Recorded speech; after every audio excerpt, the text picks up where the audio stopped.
ఈ ఆలయంలో నిద్ర చేస్తే కష్టాలు అడ్రస్ లేకుండా పోతాయట. అది ఒకప్పుడైతే దండకారణ్యం. అక్కడ ఓ ప్రాచీన కాలం నాటి ఆలయం. ఇక్కడకు వచ్చి ఒకరోజు నిద్ర చేస్తే కష్టాలన్నీ తొలగిపోయి సుఖసంతోషాలతో ఉంటామని ప్రతీతి. ఇంతకీ ఆ ఆలయం ఎక్కడుందంటారా?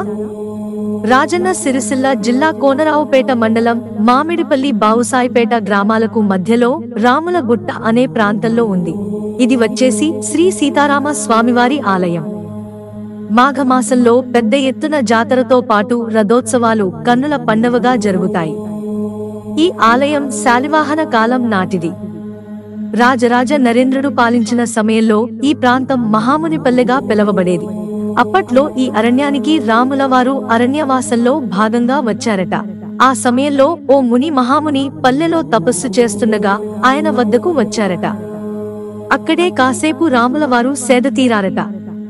అనంతరం మహాముని పల్లె మామిడిపల్లిగా పిలవబడుతోంది.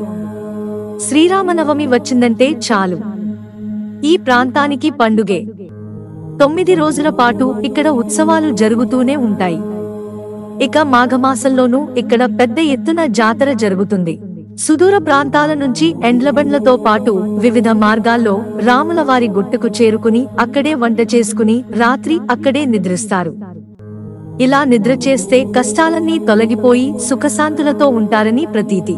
మిత్రులారా, ఛానల్ సబ్స్క్రైబ్ చేసుకోవడం మర్చిపోకండి. ధన్యవాదాలు.